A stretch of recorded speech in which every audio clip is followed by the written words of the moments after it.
Tennessee adds to the running back room. We'll tell you all about Lin-J Dixon, a one-time Tennessee football commit, coming up here on a Thursday, Locked On Vols. You are Locked On Vols, your daily podcast on the Tennessee Volunteers. Part of the Locked On Podcast Network, your team every day.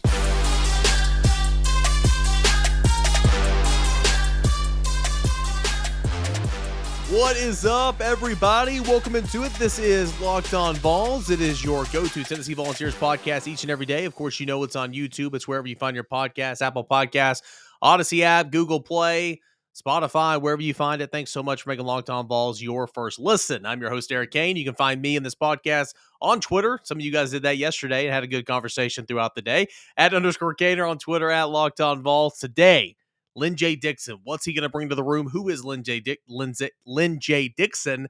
We're going to go over that in segment one. CBS Sports preseason rankings. Tennessee 24, Kentucky 23. We have some thoughts. And where does this connect to ESPN's SP Plus rankings from earlier in the offseason, where Tennessee is a top 10 team? And then finally, our guy Ryan Shumpert from Rocky Top Insider is going to stop by the show, give us his thoughts on Tennessee football spring practice so far. All right, we are 3 practices in. 4th practice set to come up Thursday morning. There'll be media availabilities. Friday's an off day. There'll be practice on Saturday and Sunday. I believe Monday is an off day, and then Tuesday's a scrimmage. So we are moving right along with Tennessee football here in fall camp. About 29 days, I believe, 28, 27. I don't know. I can't keep count until, of course, it's football time in Tennessee with the Volunteers hosting Ball State Thursday nights to kick off the 2022 season. But as we discussed on Sunday, as we have hit on a couple times this week, Tennessee already thin in the running back room, all right? The loss of Lenith Whitehead for the entire season does not bode well for the Big Orange. That is, simply put, you need bodies, and you need bodies in the worst way. Also, when you look at the 4 options you have right now, and again, I continue to say this, I like Jabari Small. I think he's a good back, but durability is an issue. Jalen Wright missed a little bit of time last year as well. He's put on some weight this offseason, but he's out right now, working off towards the side. Durability, a little bit of an issue there. And then you have 2 freshman running backs who have never lined up in a collegiate football game before, in Justin Williams-Thomas and Dylan Sampson. I'm really excited about this room because I like the makeup of it. I like the options. I think Justin Williams-Thomas is going to be a stud. I'm intrigued to see what Dylan Sampson can bring to the table. But when you have just those 4 options, and 2 of which are true freshmen, and the other 2 have injury concerns, that doesn't bode well. It doesn't feel great, right? So Tennessee needed to add a running back to this room in the worst way, and lo and behold, one-time Tennessee football commit Lin-J Dixon, who was committed to Tennessee back when Butch Jones was head coach, now is committed once again and announced on Instagram Wednesday morning that he will go to the University of Tennessee and play his final season. It's a last ride time here for Lin-J Dixon. Played 4 seasons, 3 seasons and 3 games at Clemson. He entered the transfer portal after 3 games back in 2021. Got off to a really, really hot start to his Clemson career. If you look at kind of what he's done throughout his career as a freshman in 2018, he scored 5 touchdowns, ran for 547 yards. As a sophomore in 2019, 635 yards on the ground, 6 touchdowns scored. But then as a junior and a senior, his production, his usage slipped. As a junior, 190 rushes on 42 carries. As a senior, only 10 carries where he got 48 yards. So obviously there were some better options. There were some better there were some better guys in that room, and so his usage and overall production just kind of went south, and that's why he entered the transfer portal. Sat out, obviously, for the majority of the 2021 season. Committed to West Virginia, and I don't really know why. I don't think anybody really knows why that never materialized. To my understanding, I could be wrong, but to my understanding, he graduated. I know this for a fact. He graduated from Clemson in December, so he has his college degree. To my understanding, he was on West Virginia's campus going through spring practice and all that. I mean, according to his social media, I've not spoken to him. None of us have. This has all kind of moved so quickly. And I don't know why it didn't work out, but ultimately he never played in a game for West Virginia. I think he went through spring practice with them, but entered the transfer portal again, and now he's at Tennessee. Again, this is last chance time. I'm sure he has dreams and aspirations of going to the National Football League. He entered last season for Clemson ranked second in school history in career yards per carry at 6.6, amassing 1,372 rushing yards and 13 touchdowns over 3 seasons. So he's got a pretty decent career when you look at the numbers perspective, but again, it's kind of one-sided. Promising starts of the career as a freshman and sophomore, and then hardly being used at all as a junior and senior. I think he's an explosive guy. I think he's about 5'10", about 195 pounds. Yeah, 5'10", 195 pounds. He's got decent speed, and he played his best football early on in his career, obviously, at Clemson. So what can he bring to the table? Tennessee doesn't have that big running back now with Lenith Whitehead out for the year, but Justin Williams-Thomas is trying to get up to 215 pounds, kind of act as that guy. I think Jabari Small's put on some weight. He's easily over 200 now. Jalen Wright is nearing around 200 right now, if not, surpassing a little bit. So they look like SEC running backs are getting better and better in that regard. But point remains, it doesn't matter the type of backs you have in that room. You just need some options, and you need it in a hurry. And so adding Lin-J Dixon, who has had success at the Power 5 level, who has had success playing in big-time football games. He was on that national championship team all the way back in 2018, or that team that played for the national championship, I believe. He's a guy that has been there and done that. So I know there's a lot of rumors rolling around that maybe he's a bad teammate, maybe he has a poor work ethic, maybe he has, there's a reason it didn't work out at West Virginia. I don't know any of those things, guys. I simply don't. But I do know this. I was talking with someone who was with the team on Wednesday, and I kind of asked him about that. I said, how would this team handle if, such and such came in, if Lin-J Dixon were to come in, and maybe he didn't have the best attitude, or, some people are saying he's a cancer to the locker room. I don't know that. I don't know if he was at either place that he was where he attended, but the person, put it this way, simply put, the seniors on this team wouldn't allow that to happen. The senior leadership would squash that, as soon as it reared its ugly head. So if that is a worry for some of you guys, and some of you guys have reached out to me and asked me about that, I guess just trust in the leadership of this football team. But this is a good thing. It's a good thing because Tennessee, points and times last year, were down to Marcus Pierce, a walk-on running back, getting significant snaps, scored a touchdown against Missouri, was getting significant snaps against Ole Miss. Tennessee missed Jalen Wright for part of the season, missed Jabari Small for parts and times throughout the season. Of course, Tyon Evans was gone for the back half of the season. Tennessee, Lenith Whitehead was out for a little bit. I mean, Tennessee went through a lot of running backs, and that's just kind of the nature of the beast. That's college football. You don't want to assume injury on anybody, but just know that again, that is college football. So adding another player who is experienced into the mix is going to be important, and that's what Tennessee did. Now, how quickly can Lin-J Dixon get ready to roll? He announced via Instagram that he was committing to Tennessee Wednesday morning. When I was leaving campus following press conferences and media availabilities, myself, Brent Hubbs, and Ben McKee actually saw Lin-J Dixon walk into the facility. So we saw him. He is on campus. Does that mean he is practicing on Thursday? I don't know. Does that mean he is practicing on over the weekend? I don't know. But he is on campus, and it's just a matter of getting in practice, getting acclimated, and how quickly can you grasp this playbook. He was on campus this past weekend, kind of getting a lay of the land, talking with the coaches, talking with the players, seeing if it would be a good fit, and ultimately that went well. And so he is a Tennessee Volunteer. The charge for him is just to be a guy that they can give the football to and just throw into the mix. I'm not saying he's going to come in and be a starter. I would never say that. I don't know if he'll come in and lead the team in carries at all, throughout a game this season. I don't know that, maybe. But first and foremost, he's got to get in here, get in football shape, which I'm sure he's not out of shape, but get in football shape, learn the playbook, and then be a guy Tennessee can roll out there against Ball State. So this is a good thing for the University of Tennessee. It helps. Now, that running back room, it's still thin, but it's not nearly as bad as it was Wednesday morning prior to the commitment of Lin-J Dixon. So that's a little bit on Lin-J Dixon. That's kind of what I know about him, and I think he's got big playability. I think that of the guys in the transfer portal at the time being, he has the highest upside, so we will see. It's make or break time. Is he going to be just a body, or can he kind of revive his career before maybe getting an NFL tryout? We will have to see. But Tennessee has a commitment of transfer Lin-J Dixon, again, a one-time Tennessee football commitment. Hey, coming up, CBS Sports preseason rankings. Tennessee's 24th. How does that compare to the ESPN SP Plus rankings from earlier this offseason? We'll discuss that when we get back into Locked On Vols. But first, I'll tell you about this. If you haven't tried Built Bar Puffs yet, you're truly depriving yourself on one of life's greatest joys, all right?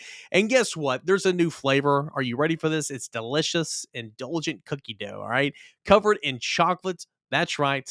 Built has done it yet again. Let me introduce you to the new favorite cookie dough chunk puffs. Have a light and chewy texture, real cookie dough chunks, and of course, they're covered in 100% chocolate, as are all of them at Built Bar. All of the joys of eating cookie dough without the hassle of making it. Plus, it's healthy for you. Cookie dough chunk puffs are only 160 calories. They have a whopping 15 grams of protein in them.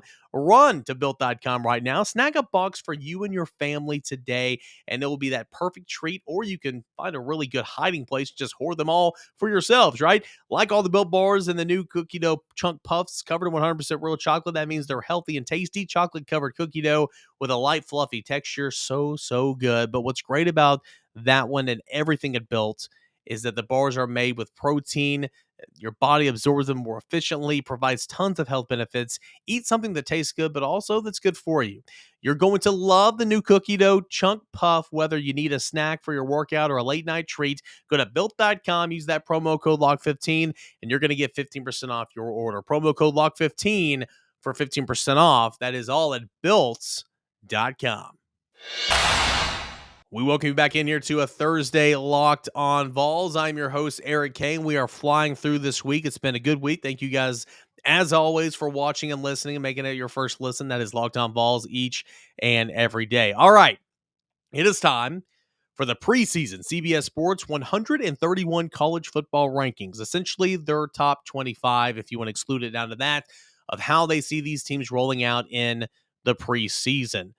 Tennessee finished. They updated every single week. Tennessee finished the 2021 campaign with a ranking of 44th in the country. Tennessee debuts in this preseason ranking for CBS Sports, ranked 24th in the country, up 20 spots. Of course, Tennessee finished last season with a 7-6 record and hope to improve on that here in 2022. So 24, too high, too low, just about right. Well, again, I've said countless times throughout the offseason, I think Tennessee, when the AP and coaches preseason rankings come out right before the season, I think Tennessee will be anywhere from 18th to 24th. I think, really 18th to 22nd, 23rd, honestly, but I think it'll be right there in that sweet spot. So maybe a little low, but beggars can't be choosers, and it's really nothing to really gripe about, if you will. But Tennessee ranked 24th.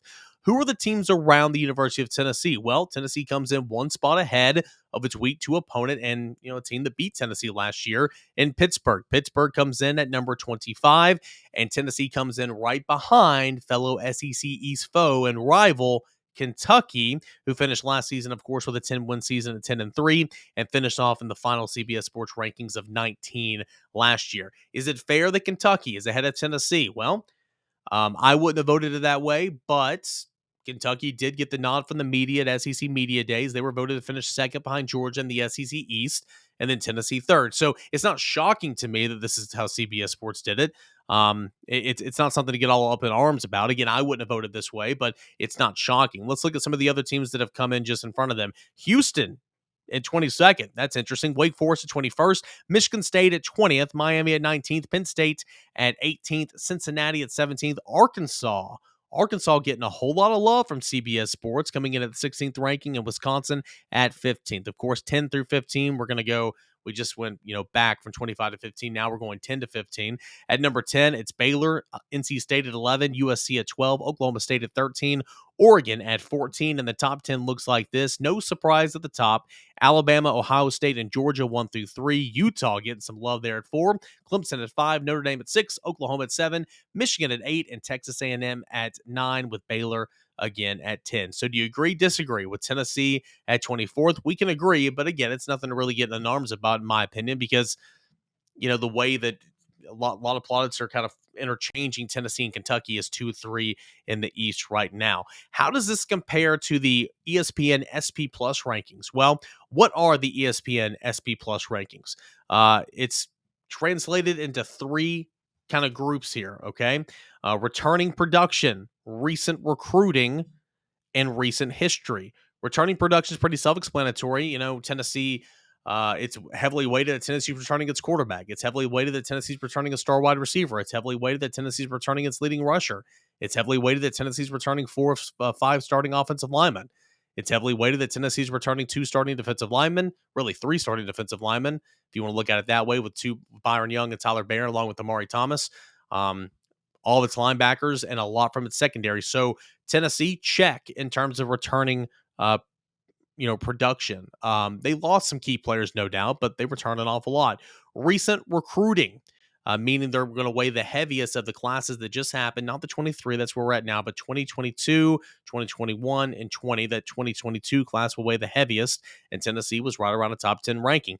That 2021 class, well, it was a good at one time, and then obviously the class fell apart because that's when Jeremy Pruitt got fired and everything, and then some guys got out of their national letters of intent and all that. But at one point in time, that was a top 13, top 12, 13 class.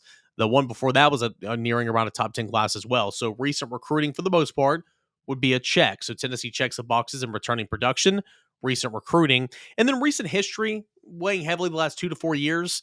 It's not been too great, right? I mean, Tennessee was 7-5 regular season last year. 3-7 in 2020, that COVID abbreviated season. In 2019, it was 7-5 regular season after starting 0-2. Ultimately finished 8-5 with that bowl game win.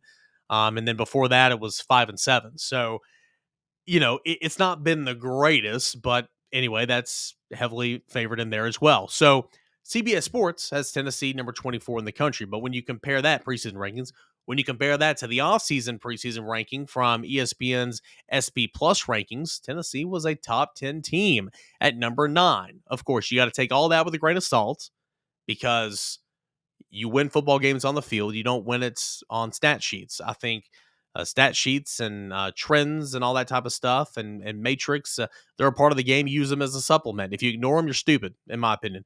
But if you rely only on them, then you're stupid as well. There's a happy medium there, just like with anything in life. That's my opinion.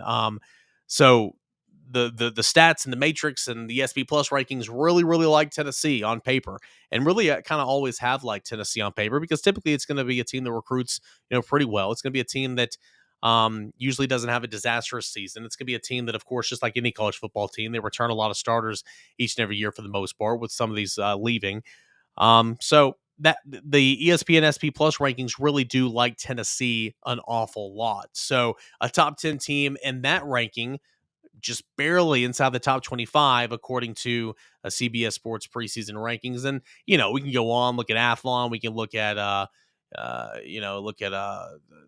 tons and tons and tons of other different publications that can't come to mind right now. I guess I'm drawing a blank about the Athletic, ESPN, 247 Rivals, all that type of stuff in terms of the preseason rankings. But, we're not going to do that for right now. But nonetheless, I thought it was interesting just kind of stacking those two up side by side when you're barely inside the top 25 and then a top 10 team from another ranking. Here's what CBS Sports, again, let's go back to the CBS Sports ranking and then we'll close. Biggest movers, Tennessee, of course, like I mentioned, it ended the 2021 season, according to CBS Sports, as the 44th ranked team in the country. Now it debuts in the preseason rankings at number 24. That's a plus 20 spot. Here's what it has to say from CBS Sports on Tennessee. Bringing back quarterback Hendon Hooker and key pieces of the offense set up Tennessee to once again have one of the most successful offenses in the SEC. But can the Volunteers get enough stops for a big step forward? This ranking position suggests our voters believe Tennessee is in the mix for second place in the SEC East, which would be an impressive step forward for Josh Heupel's program. I mean, that's pretty much what we've all been talking about all season long. I think it's Kentucky. I think it's Tennessee for second place in the SEC East, with Georgia still taking the crown and representing the East in Atlanta. I think that's on par, and I think that's kind of what Tennessee is going to be at the end of the day competing for in year number 2. So CBS Sports kind of on par with at least what we've talked about here on this podcast all throughout the offseason. So again, not going to be much longer before games are actually being played and we can go over real rankings, but a couple more preseason rankings wanted to get out there. Of course, the AP, the coaches poll, they'll come out here in a matter of weeks and all that. And we'll discuss those, but found those interesting, and I wanted to bring them onto the show here today. All right, when we come back, Our buddy from Rocky Top Insider, Ryan Shumpert, caught up with him after camp yesterday. Want to get his thoughts on what he's seen from Tennessee so far at the time through 3 practices. And, of course, practice number 4 coming up here today on a Thursday. That's coming up next when we return here on Locked On Vols. Hanging out with our good buddy Ryan Shumpert of Rocky Top Insider, and we are now officially 3 days past, in camp, and day 4 coming up later with practice 4 Thursday morning. Biggest takeaway so far that you've seen from Tennessee football camp? I know there's only so much we can see. Yeah, you're right, and I think it's, one, just the number of bodies they have that look like can help them out in the defense back room, and I think that's probably the biggest question mark maybe with the left tackle spot going into fall camp. And you don't know if those guys can really go out and what level they can play out, so I'm not here to say that there aren't questions, but they have plenty of options, I think. And Christian Charles has been in a non-contact red jersey, but besides him, just about everybody has been healthy. I guess LaBruza was also in a non-contact jersey today, but a lot of guys look like they can help out there. And then I think Jawan Mitchell looks really good. I think for him, it's all going to be about consistency. Can he put together a complete fall camp? But he looks like the player that Tennessee thought they were getting when he transferred from Texas last year. And then on the offensive side of the ball, it's been a lot of business as usual. We kind of mentioned that left tackle spot.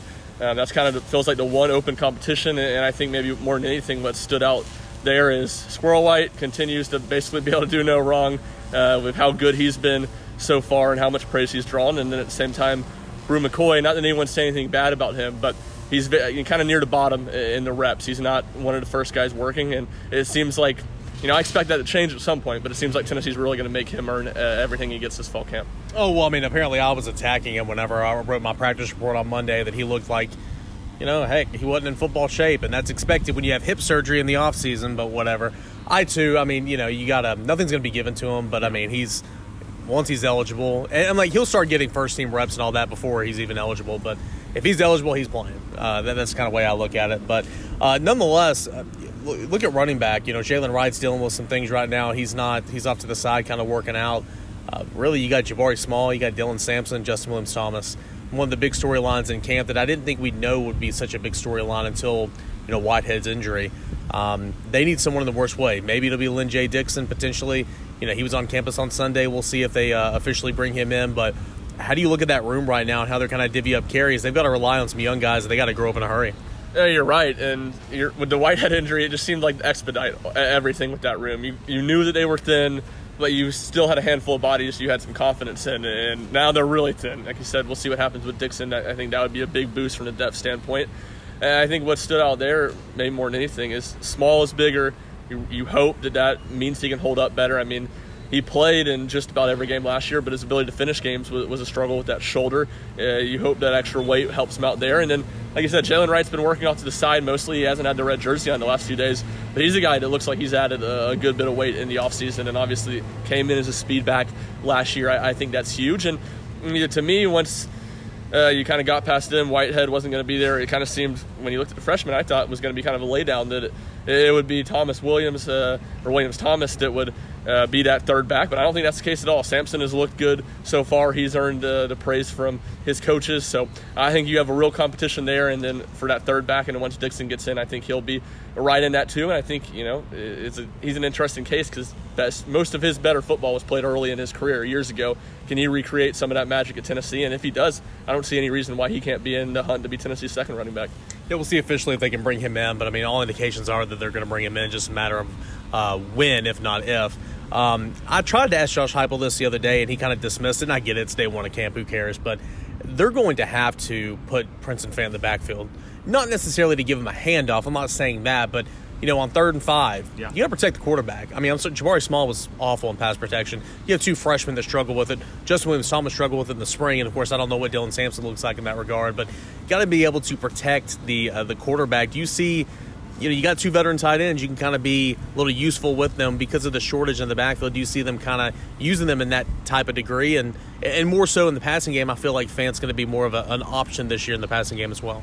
I think you're right, and to me, I think that's a glaring question with the running backs. And obviously, Jalen Wright with his small stature, I don't think he was really great there a year ago either. And we talked to the 2 freshman running backs earlier this week, and that was one of the biggest points of conversation was blocking. And obviously, that's something that always comes up. But usually that kind of feels like a mid-season question once we've seen them struggle on the field, and that was a point of emphasis from day one. So I think you're right that that's really going to be an option, and I think when you mentioned the tight ends, obviously we know Princeton Fant, we know Jacob Warner are going to be a big part of things, and Miles Campbell is one that I'm interested to see if he can earn some more playing time this year. He came in, he looked good last year. Physically, he looks even bigger. He looks like a guy that can help them, and really has kind of clearly seemed to be that third guy between the two of them last season.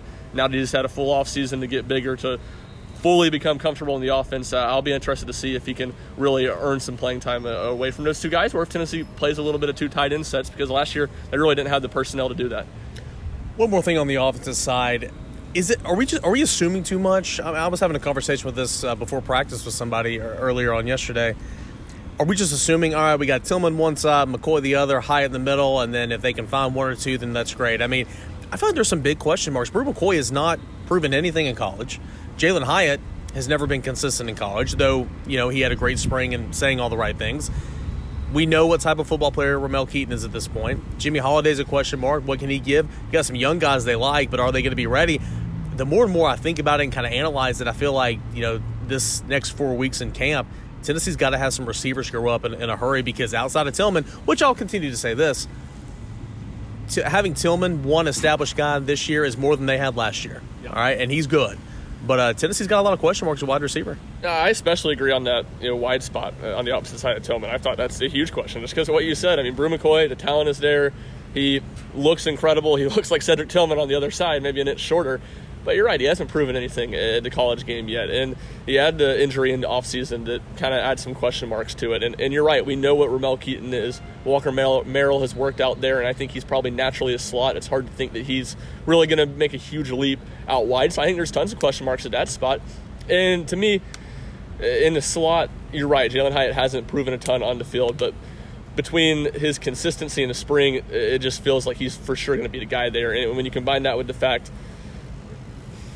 trying to think of the right way to word this, I think it's about what the guys behind him can show consistency. Jimmy Callaway, I mean, I have been standing in the bandwagon driving that thing for a while, and I think he's as talented as just about any receiver Tennessee has, but there hasn't been any consistency. And can he show that in fall camp? Squirrel White, obviously, his flash, but he's just a freshman. So while there's tons of talent behind Jalen Hyatt, it seems like he is, from an understanding of the offense, from a maturity, from a showing up day to day and doing what he needs to do, it still seems to me that he's light years ahead of those other two guys, and I think that's why he's going to be the starter. But you're right, both those other guys are talented, and when you're looking for, all right, Tennessee needs to find one, two, if not three other guys that aren't starters who can really help them out at receiver, those guys are the talented ones, and I think it'll be really interesting to see if they can be consistent throughout fall camp. Oh, yeah, I completely agree. I mean, Jalen Hyatt's going to be the guy in the slot. I think they feel better about what they have in the slot than the outside right now, because there's some severe lack of consistency there with Jimmy Callaway, I would agree, and we heard from Alex Golich earlier this week, and he was bluntly honest in saying that. But they like the flashes from Squirrel White. They like some of the other options. And I think a guy like Chaz Nimrod's a guy that's going to continue to come along on the outside, but still probably a little farther away right now. As the Weed Eaters continue to go on just a few yards away from us, we'll wrap this thing up. Last thing, offensive line. Hard to see anything right now. Only one position battle, Gerald Mincy. Spirited competition there on Wednesday. And with J.J. Crawford there at left tackle. But you got to feel good about that unit. Returning 4 or 5, tons of depth in the interior. A guy like Dane Davis is likely not going to be a starter, but he can play both guard and tackle, both spots.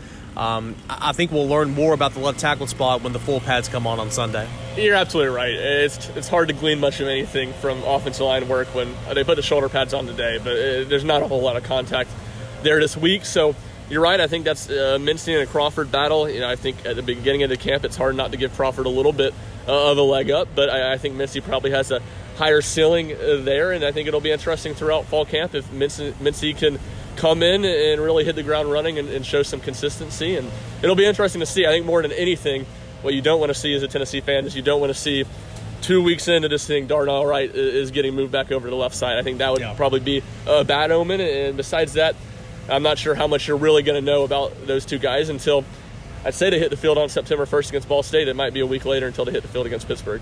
If that were to happen, if Darnell Wright were to move back over to the left side, that would mean they have no faith in either one of those guys.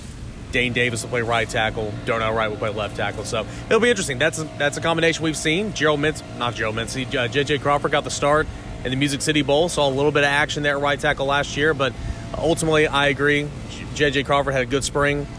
Took advantage of Gerald Mincy being a little bit banged up as well. So we'll have to see exactly what that looks like as fall camp continues. So, hey, we're just about towards the end of week 1 of fall camp and 3 more weeks left to go. And then, of course, September 1st is kickoff. Where can our listeners and viewers check out all your work? Yeah, find me over at Twitter at rschump00. That's RSCHUMP00. And then RockyTopInsider.com. And Rocky Top Insider on all social media is just that name, Rocky Top Insider. No caps, no spaces. My guy Ryan Shumpert pumping out the content each and every day. Thanks, buddy. Yeah, for sure. Appreciate having me on.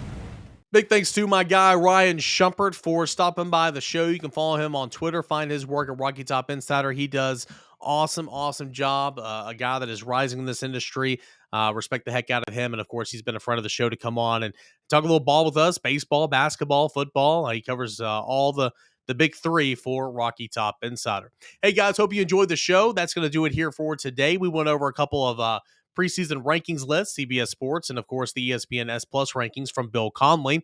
And we went over Tennessee's new running back committed transfer who should be getting going at practice any day now, any minute now, maybe here on a Thursday. We'll have to see. But that is Lin-J Dixon, who committed to Tennessee via the transfer portal Wednesday via his Instagram account. So, been a fun show. And, of course, catch up with Ryan Shumpert. Appreciate you guys for tuning in as always. We'll come back. We'll finish off the work week strong here on a Friday. No other place, the time to do it. Every single day, Locked On Vols, your go-to listen for Tennessee sports. And when you're done making Locked On Vols your first listen, you know where I'm going with this. Locked On SEC with Chris Gordy. Make him your second listen each and every day. But always, Locked On Vols, your first listen when you wake up in the mornings. Guys, thank you so much. Same time, same place. Pull up a chair. We'll do it again. That's coming up tomorrow on a Friday. Locked On Vols.